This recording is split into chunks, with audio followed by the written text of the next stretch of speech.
Well, I guess we may as well get straight into it.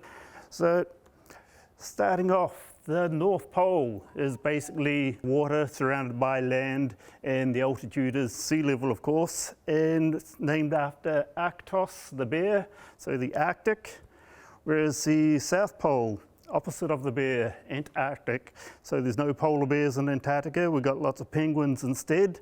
And it's land surrounded by water, and elevation of the ice cap is up over 4,000 meters. Highest, driest, coldest, windiest continent on the planet, about 1.4 times the size of the entire United States, including Alaska. Right, 98% of Antarctica is covered by snow and ice, so the majority of it actually looks like that. But there is just so much more of it than that. These are in the dry valleys, just incredible landscapes all around, and just lots of ice formations, incredible blues. This is Christine standing on the sea ice in front of the Barne Glacier. We get the sundogs, of course. Some of you will be familiar with those. Just 10 minutes before this, when I didn't have my camera on me, it actually looked like there were 3 suns rising before the actual arc of the halo formed. And then just the skies can be absolutely incredible, just really mind-blowing. These are nacreous clouds that turn up quite commonly in August. And of course, the auroras. So I started working in Antarctica in '98 as a comms tech at Scott Base, having no idea what I was going to get into. So I did 3 years at Scott Base as their comms tech, just maintaining all the radio systems, the satellite link back to New Zealand, and pretty much anything electronic that didn't run on the mains. The electrician looked after that stuff. And my 3rd winter at Scott Base, I married an American lass from over the hill at McMurdo Station. And we've carried on spending a lot of our time down there. I worked for the Americans, carrying on doing work as a comms tech, which involved flying in helicopters, flying to mountaintops. So I got to see a huge amount of scenery. You know, a lot of people that are there doing cargo work or something, they're just stuck at McMurdo doing office work and driving around a loader and don't get to see that much. And then I did 6 winters back-to-back at McMurdo as their satellite engineer, so that meant driving out across the ice shelf and to Black Island, which I really loved because you were miles away from the light pollution of the bases. So we're about 30 k's away from Scott Base and McMurdo Station here. So the only light pollution is actually the lights you turn on yourself. And all this time I was filming and photographing a lot of stuff in my spare time, and just kind of got known as the guy to go to if you want to do anything. Started providing footage for Nat Geo and Discovery and a bunch of others, which led to work with the Frozen Planet team. A bunch of my footage appears through there, and then did my own feature film. And that did pretty well. Here's the trailer for it if you're not familiar. This is the international version of the trailer.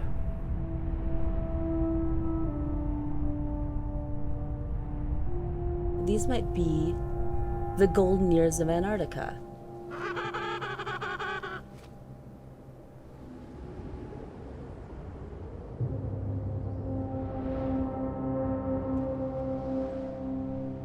I'll never forget the first time I stepped off the plane. It was like stepping onto the moon.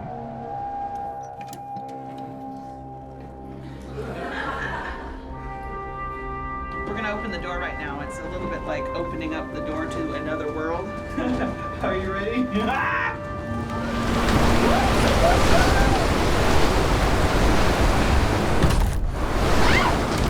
It's the middle of summer, and right now it's the middle of the night.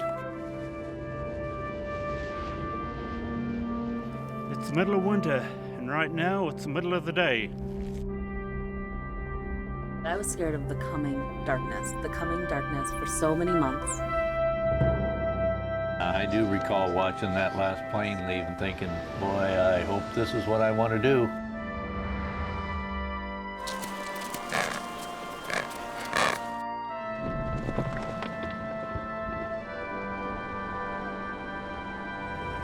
It's probably the most isolated place on the planet, and that's really hard to adjust to.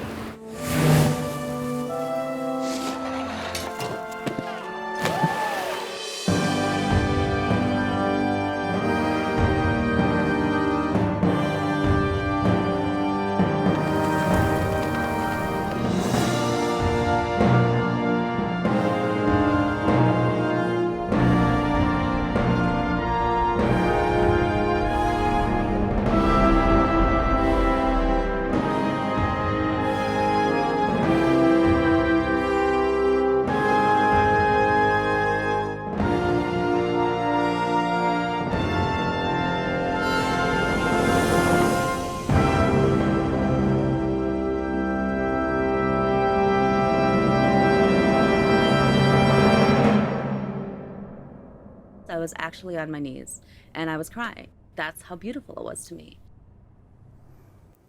So it did pretty well, picked up plenty of awards, and since then I've carried on working as a full-time photographer and filmmaker. So a lot of people will ask, how can you get to Antarctica yourself? Well, the majority of people actually go on tourist ships. There's about 40,000 people a year go down, mainly down the Antarctic Peninsula. So, you get to go kayaking. They pack a lot in the Zodiac among the icebergs. You see lots and lots of wildlife, the chinstrap penguins and the gentoo penguins and albatrosses. And there's the snow petrel in there in the middle at the top of the picture there, and up close with little floating bergy bits. And fun wildlife like the sheathbills. It's a lot warmer over there, of course, down below South America, and the folks at Scott Base and McMurdo often refer to it as the banana belt. And of course you get your hero shots. That's Christine pulling the ship there. But the majority of us from New Zealand especially, and from the States, actually fly out of Christchurch. Christchurch being one of the gateway cities to get to Antarctica. And of course we've got Gateway Antarctica here as part of Canterbury University. So the flight time to get down to Scott Base, it's about 5 hours in a jet aircraft, or if you're flying in one of the ski hercs, anything from 7 to 11 hours sort of thing. So this is inside one of the C-17s, it's, a reasonable amount of space. They mix up the passengers and cargo, just depends on what sort of load they've got to take.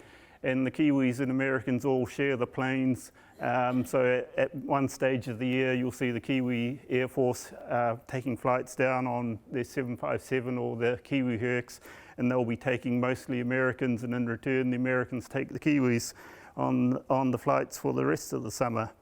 Of course, inside the Hercs, it's a bit more cramped, although this is actually not too bad, this one. When you get a full plane and you're just sitting shoulder to shoulder and your knees are interlocked with the person opposite you, and it's pretty miserable, especially if you get a boomerang flight and fly down for 6 or 7 hours and fly all the way back again. So, down to Scott Base and McMurdo itself. So in the middle of the picture there is Ross Island, and so that's Mount Erebus right in the middle. The area on the right-hand side here, this is the Ross Ice Shelf. This is Black Island that I mentioned before. This is the Antarctic mainland with the dry valleys in through here. And Scott Base and McMurdo Station are just on the tip of the peninsula there. So this is all permanent ice, so hundreds of feet thick. At the thickest point, on the land, the ice shelf is kilometres thick. And this bit here is actual annual sea ice, so this will break up and refreeze each year. So here's one of the C-17s coming into land on the runway that they've groomed on the ice shelf. There's a wider view of the airfield, a couple of hercs parked up there. So these are a couple of the ski hercs. A lot of their work is just taking supplies to the South Pole, because pretty much all the supplies for the South Pole come through McMurdo Station. And we do get a lot of flight delays. It's the same picture a couple of hours later. So once you've leapt off your plane, they stick you on a bus and you'll shoot over to McMurdo or Scott Base, depending on where you're working. So this is McMurdo Station here, the American base. So peak of summer, they've got about 1,000 people there. Winter, they'll drop down to 150 or so. And over here is Scott Base, and you can see there's actually a road that we keep open between the bases, just for general socialising, but of course also share emergency services and it provides the access to the road that goes out to the airfield. So Scott Base is a lot more typical in size for the different bases dotted all over the continent. Peaks around about 80 to 90 people in summertime, and there's Mount Erebus in the background. Over the winter we'll drop down to 10 to 15 people typically, and as you can see, Mount Erebus itself is an active volcano, pretty much putting out steam all the time. Then occasionally in winter the lava lake will actually light up the steam from underneath, so you get this nice glow you can see on the top of it. So people ask, what's it all about? What do we do down there? Here's a short little video I did for Scott Base's 60th anniversary a couple of years ago.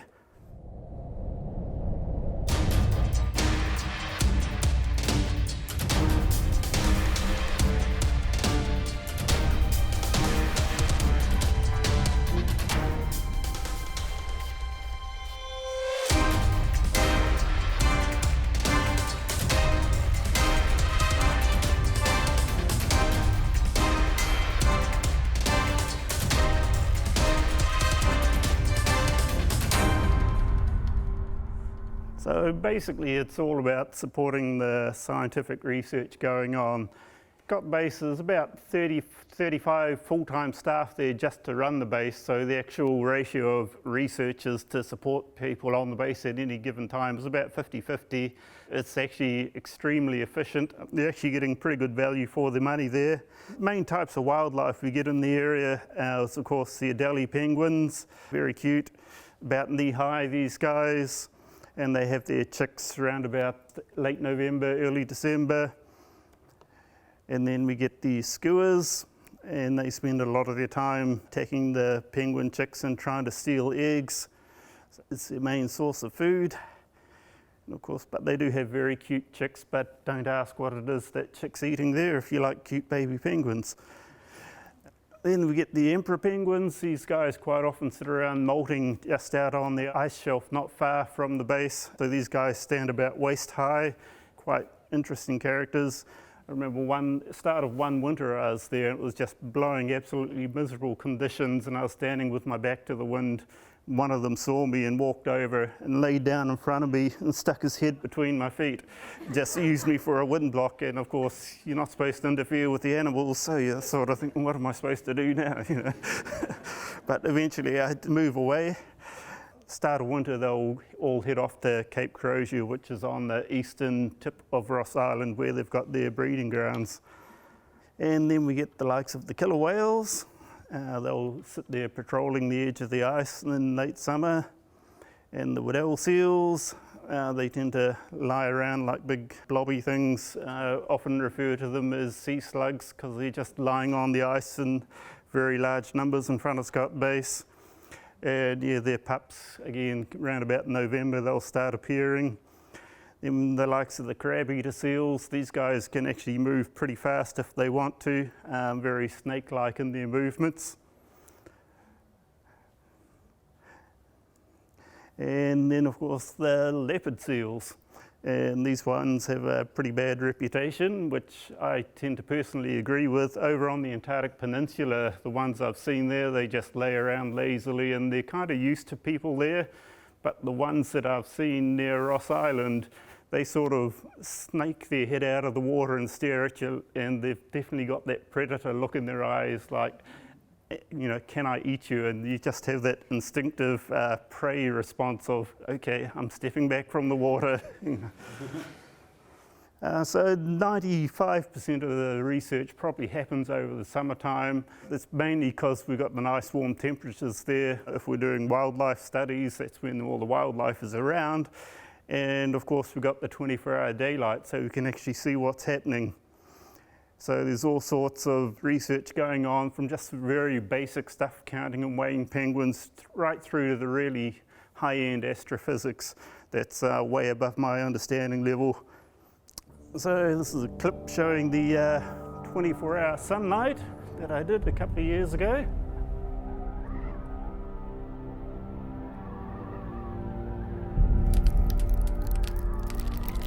So I've done a series of these short videos under the Frozen South title, and adding to the collection whenever I get the chance.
So that was what, 9th and 10th of December, I think it was, on the watch face there, so getting close to the summer solstice.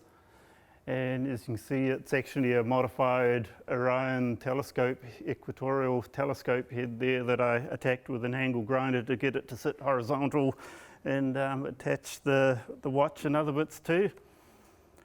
Now this is a satellite generated wind pattern map, so you can see the big wind patterns basically circle Antarctica there, and down at the South Pole, which is up there, so Scott Base and McMurdo Station are here, South Pole down here. The actual highest wind knot recorded at the South Pole was only 50 knots, the highest wind speed. And the highest documented wind speed that I know of in Antarctica was at Black Island, which is only 30k south of Scott Base. The last winter I spent there, and we had a peak gust of 222 miles an hour, 357 kilometers per hour. Yeah, so the South Pole Station, a lot of people don't realize that there are actually two poles. There's the ceremonial pole here, but then here's the actual marker pole here.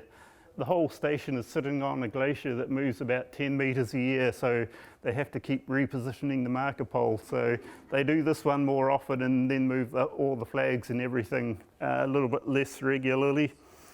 And of course, when you're at the South Pole, you can do things like this.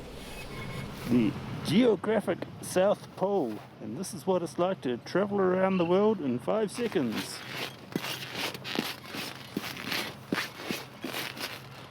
Ta-da! So yeah, that's a close-up of the actual marker pole the year I was there. It was a few years back now.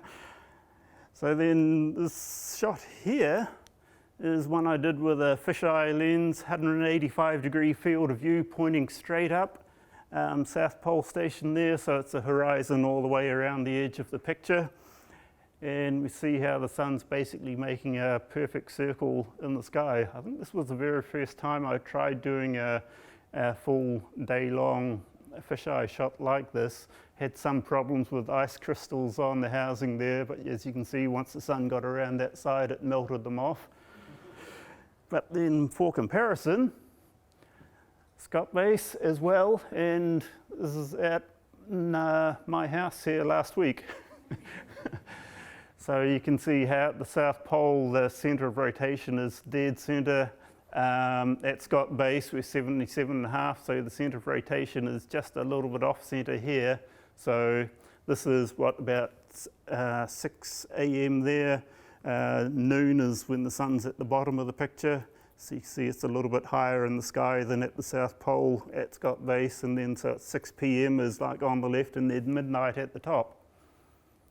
And with the Christchurch one, of course, the centre of rotation is up over here. And of course you get all that lovely light pollution bouncing back down off the clouds. It's hard to get a nice clear 24-hour period in Christchurch. All right, so winters. So at the South Pole, the sun goes down around about the equinox, stays down for 6 months. They have one sunrise, one sunset each year. Whereas around McMurdo Station, Scott Base, it's 4 months with the sun up, a couple of months with the sun rising and setting, and then 4 months with the sun down. So it's another little clip I did for a quick little comparison, because we do get moonlight there. With the moon's orbit taking a month, it'll actually spiral up above the horizon relative to us, stays up for 2 weeks and then spirals down again. So we get 2 weeks with the moon and then 2 weeks without the moon.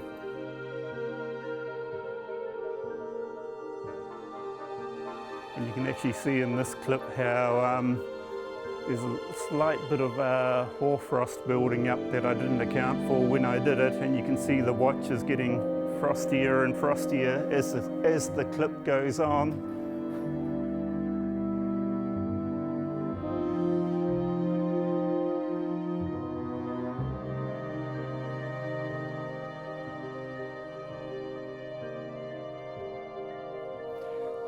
Yeah, at the end you can barely see the watch hands. And it was basically the same setup as what I did for the summer clip, except that I had just used a bigger battery without the solar panels. And then I managed to keep the camera lens itself from freezing up by having a little G-strap heater that a lot of you guys will be familiar with for telescopes. So I just wrapped that around the lens before I started, then just wrapped a big long piece of fleece around the camera just to keep the temperature of the lens just high enough to stop it from freezing up. So the number of stars you can see down there is pretty amazing, because you get pretty good dark sky areas in New Zealand, but down there you've got no light pollution once you get away from the bases. You've got no dust or pollen in the air. You've got no exhaust fumes to deal with. And yeah, it's just pretty amazing. And just the lack of humidity as well. So extremely low humidity just means just all the stars are just incredibly crystal clear and sharp. So probably be a great place for astronomy if you had a telescope that can handle the temperatures. And then here's another shot I did during the winter with the fisheye shot looking straight up. Similar sort of thing. It's pretty common every time I did an overnight shot to have auroras come through like that at some stage. So north is at the bottom with Mount Erebus just down there. And this is while the sun was still down, but we were still getting glow on the northern horizon. So the stars didn't completely fade away. So noon there. And as you can see, it just that little glow that comes and goes sort of thing. So of course the auroras themselves always get the question of just how bright are they. This is one that I adjusted to be pretty much what I was seeing with the naked eye, is what I'll normally do. And for a comparison, the next two photos here, this is one where I set up a time-lapse sequence. So this is pretty much what you'll see with the naked eye. Once you step outside and wait for 30 seconds or a minute, you'll see a bit of detail in the galaxy and some faint auroras in the distance there. But then this next photo is 15 or 20 minutes later, identical camera settings, absolutely nothing changed. And that's, yeah, you can just see how it's all lighting up the ice shelf and everything. So there's your two comparison shots side by side. And of course, people ask how fast do they move in real time. So I managed to get some real-time video last time I was down there.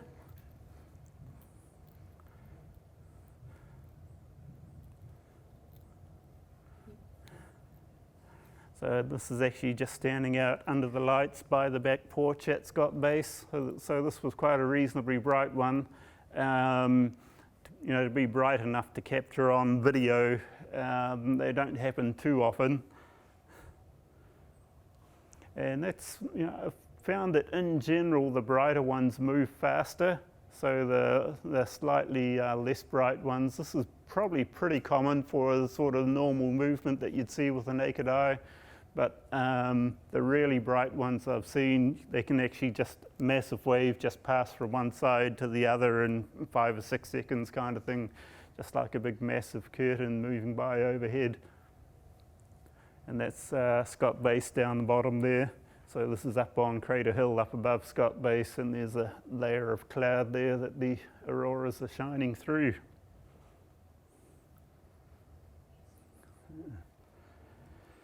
So, actually filming. Yeah, there's cold does have a lot of its problems, of course, with the power for the cameras, batteries failing, the LCDs freezing up, mechanical fluids, lubricants actually turning to toffee inside the camera. And then once you get down, I've found about minus 55, 60, quite often the electronics will actually start to change their physical properties in the camera, and you get all sorts of weird things happening, just random failures. So yeah, I've spent a lot of time over the years just building systems to get around it and just figuring out things that'll be a bit more reliable.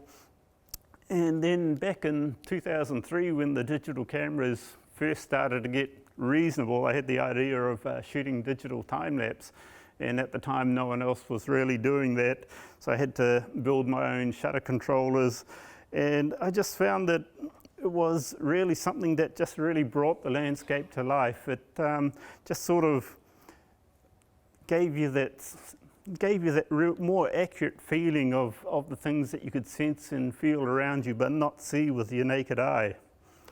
Then when I wanted to do motion control camera work and get a bit more complicated, pretty much all the commercially available stuff was not really worth it. In the cold, rubber drive belts would snap, that sort of thing, so I had to build a lot of my own system. So this is a couple of CNC rails from a milling machine and just a solid metal worm drive up the middle, just direct gear on gear drives, and it's worked pretty well.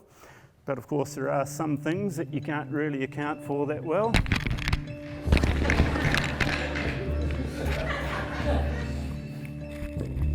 This guy decided to use it for a scratching post.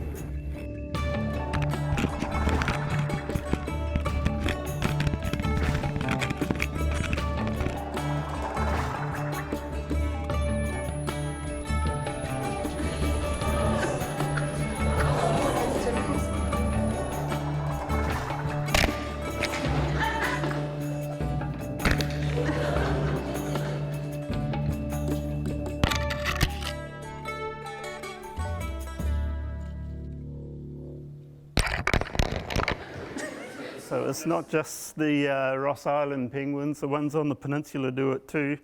I suspect what it was that with the GoPros, the lens is very similar size to the nice dark stones they like to gather to build nests with, because when I put out larger cameras, they pretty much ignore them. So most of the time I don't bother using the GoPros anymore. You get some nice entertaining shots like that, but I do actually take a lot of time and effort to try and not disturb the penguins as much as I can. Generally, our rule of thumb is we stay about 10 meters away and don't interact with them. Occasionally they will come over to us, that's okay. So in this case I'd left my camera running there for a half an hour and went away and did some other stuff, and all these guys wandered in from the sea, which is just on the other side there, and sat there preening themselves. So I was standing there for about half an hour waiting for them to finish and move on before I could go and get my camera again. And then this time here, I'd been filming away with the long lens, and these guys got bored and decided to come and check me out. And I'd just basically got to the point where I'd finished filming there at that time. And so I ended up standing there again for about 20 minutes while I waited for these guys to get bored and move on. But they are very entertaining though. So by the end of it, my feet were starting to ache a bit, because I just didn't, you just try your best not to disturb them at all and just let them carry on doing their natural behaviors.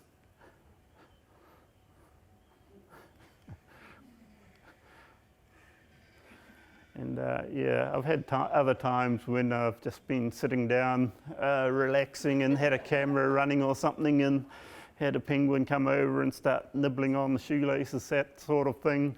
But yeah, we just and try our best just to let them do their thing and carry on. So it's a pretty big deal to try and not change their behaviour at all. As you can see, I've got the big long lens on the camera there, so I don't have to get close normally.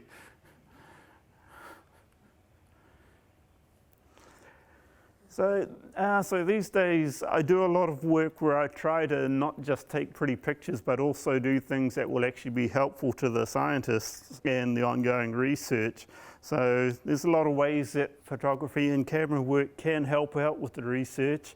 So in this case, when I was at Cape Verde, I set up a time lapse just to film this iceberg drifting by in the background, but then I noticed the disturbance in the water in the foreground there.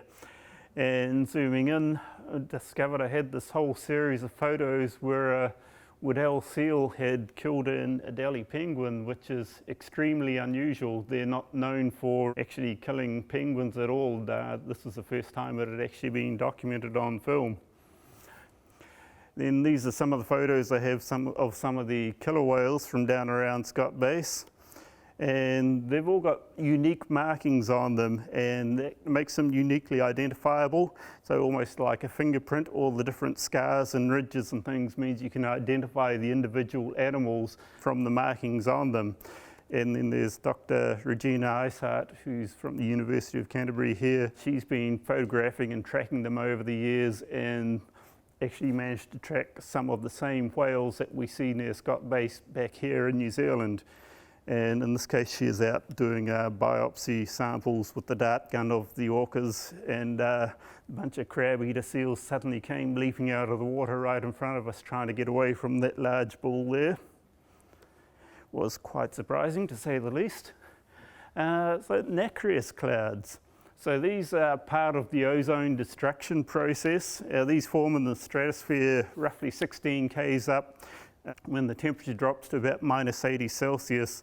So these are basically the ozone depleting chemicals. They'll freeze and crystallize, and that catalyzes the reaction of the ozone destruction. So in late winter, of course, they're up there at 16 k's high, and the sun will still be below the horizon, so we're not seeing it, but it'll actually be striking the clouds, and just the crystals just look absolutely amazing.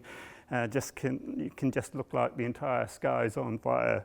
So the first time I shot time lapse of this was back in 2003, and the guys from NIWA got all excited just because it just showed how it illustrated that they formed standing waves and just floated in a really well-defined layer, almost like oil on the surface of the ocean.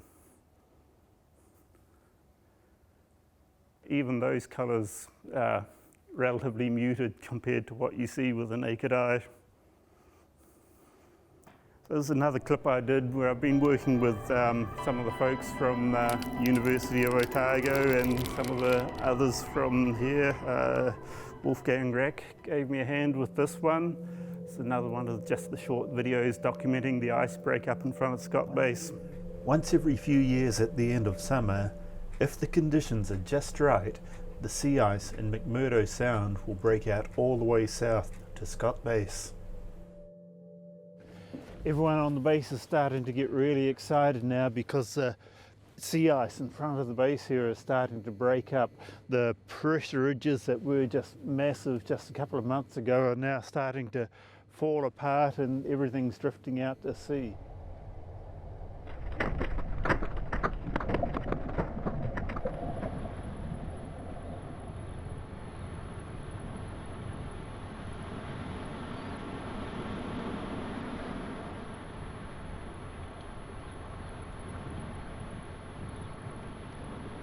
So it only took about half an hour for the ice to actually break out from when it first started cracking up, and it's a few hours later now, and we've got completely open water here in front of the base, and it's just been great.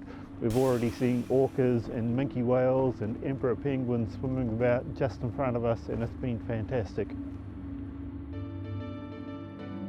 To the south of Scott Base is the Ross Ice Shelf.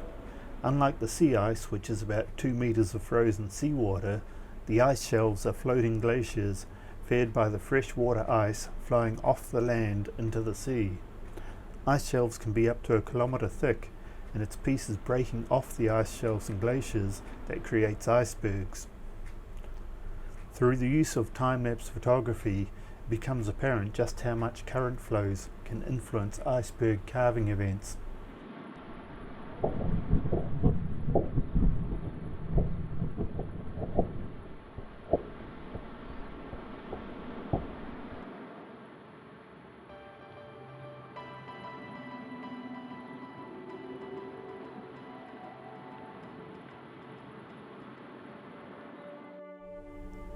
As we head into the winter, it'll only be a short period of time before the sea freezes over again, but for now we can enjoy the rare view of liquid water in front of the base.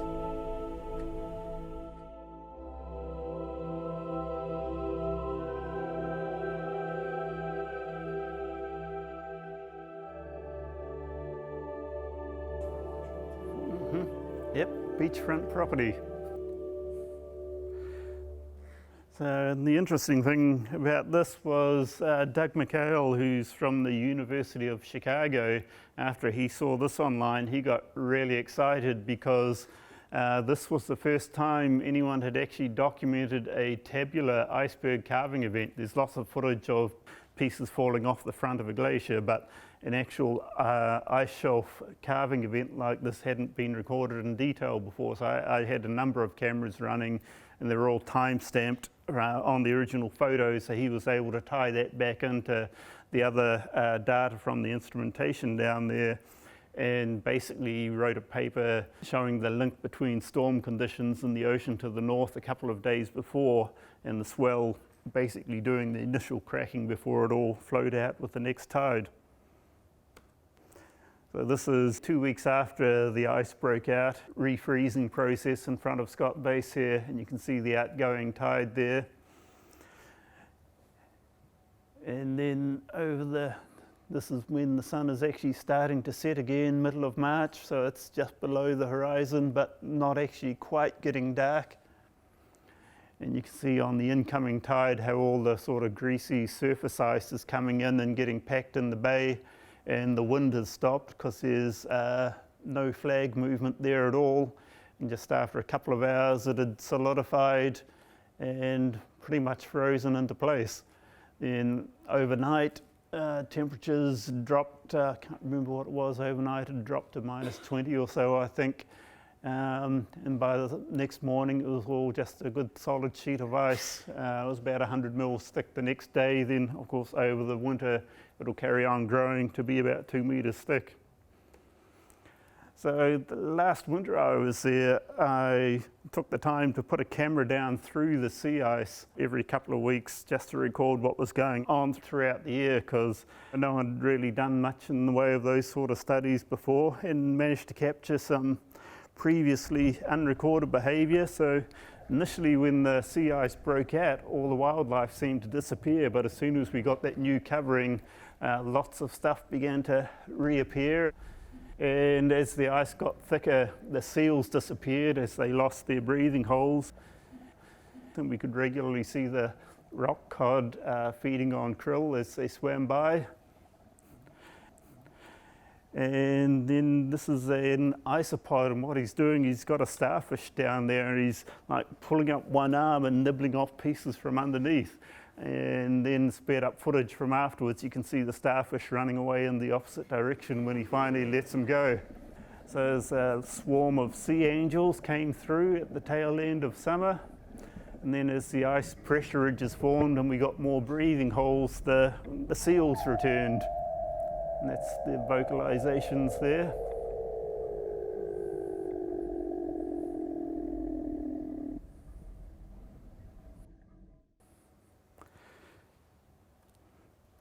And then Barbara Breen and her team from Auckland University of Technology have been doing quite a bit of work with drones and mapping of various places. And once the helicopters and things had stopped flying at the end of summer, I was able to send my own drone up and get a full set of photogrammetry images of Scott Base So this is an initial rendering I did. I sent all the original material back through to her to play with, to do what she wants with. So it's actually quite handy because you can, if you repeat the process, you can track things like snow build-up, changes in the landscape. Provides a really good historical record, especially if they're going to be rebuilding Scott Base soon. And it's actually, from my point of view, from the video side of things, really handy if I want to create a video shot from whatever angle I like without having to go back and refilm. I can just plug in the numbers and say go from here to here, and it'll spit out the video like this for me.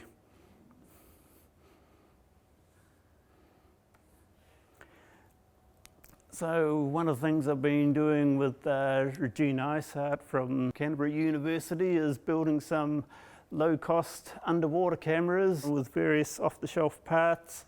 So this is actually PVC pressure pipe, just cut into sections, some 3D printed attachments, stainless steel rods, camera, and just a couple of Perspex end caps. And the idea being that these are relatively low cost, and just hook them up to a recorder box. So this is a video encoder here, solid state hard drive, set of batteries, solar converter. So we can just take this out, plug the camera in, hook up a couple of solar panels, drop the camera in the water, check the shot on the monitor, close it all up, leave it there for a couple of weeks at a time. So with the hard drive inside, it'll record continuously for about 2.5 weeks. So the idea being that there's specific areas, like when the icebreaker goes in and cuts the channel in the water, the killer whales and minkies like to use that to get further in. So by just leaving a camera in there recording non-stop, you can then track the number of whales that are using it, and you've got enough detail to be able to identify the different whales. So this is a recording they managed to get last year, but we had some problems that year because hard drives getting corrupted from static electricity, so didn't get a huge amount of footage. So hopefully next time round they'll get some much better results.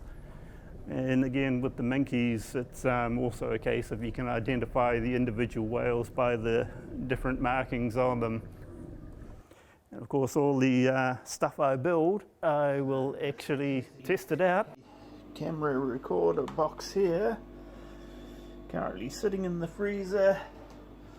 Just got the little pen camera mounted to the outside, and it's what, minus 42 degrees in the box, and after a few hours we've still got 12 volts there on the power. It's all looking pretty good. So this is about 5 hours in, still recording in the cold. I actually just picked this up off Trade Me. It's, you know, an old ice cream freezer from a dairy, but because it sits at minus 40, I find that's a great temperature to test things at. A lot of camera gear will fail either around about minus 10 or minus 30, but if it can keep working at minus 40, you know, it's going to definitely be good for the summertime, no problem, and most of the winter as well. So one of the other things I'm doing is in my garden right now at home is just testing some long-term cameras where it's just designed to be able to run off a single battery, last for a year, because of the lack of solar power over the winter, and just power up, take a photo once a day, and then just completely shut down. The idea being that somewhere like Cape Bird, we can track when the wildlife is there, when they leave, and also things like the Bird Glacier, which is moving past in the background, so we can actually track the rate of movement of the glacier, things like that. So multiple applications.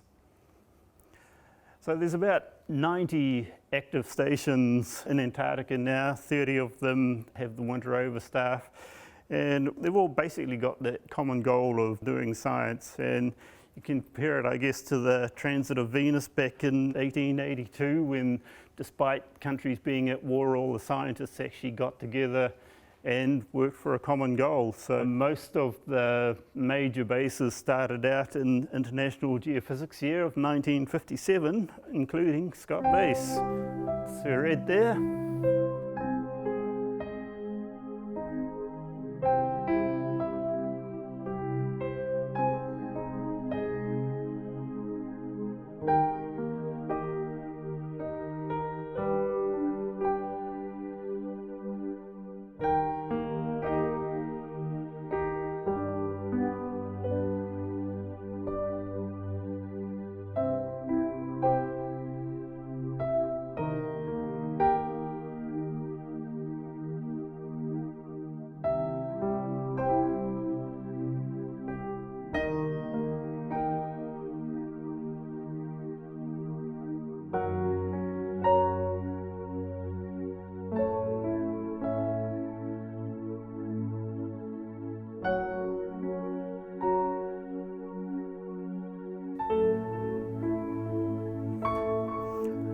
So at Scott Base, this is the last of the original buildings there, which they actually just did the upgrades to that last year and restored it to its original condition. And now that's actually become a museum piece, like the historic huts of Scott and Shackleton that are down there as well. In my early days, first couple of years at Scott Base, one of the jobs I was given was to take a photo a day for the Antarctic Visitor Centre back in Christchurch and email it through to appear on one of their screens there. And it really just opened my eyes in ways that I hadn't really expected. It was probably the number one thing that made me improve my photography skills, taking that photo every single day and knowing that there's going to be a bunch of people looking at it. So I'd highly recommend, if you want to improve your skills, just go out there and take a photo every single day. But it also forced me to sort of study my environment, and I began to just notice a lot more of the detail and just became more aware of the subtle day-to-day changes and the natural rhythms of the landscape. And when I started shooting time lapse, it increased my awareness even more. I had to think about what would be happening minutes in the future, or hours in the future, or days in the future, or sometimes even months in the future. So that was about 5 months and about 8 seconds in that last shot. So looking back, if you'd asked me 20 years ago what I'd be doing with my life now, there's just no way I would have guessed that, having spent 10 years out of the last 20 years actually in Antarctica. And in my time there, I've seen a lot of changes, but probably one of the biggest is my own personal outlook. I've come to know and love Antarctica in a way that very few people can. Know a lot of the researchers there personally and the valuable work that they do. A lot of it's climate related. When it comes to climate change, the world has been very slow to react, but we are finally starting to see most governments around the world take some pretty good action.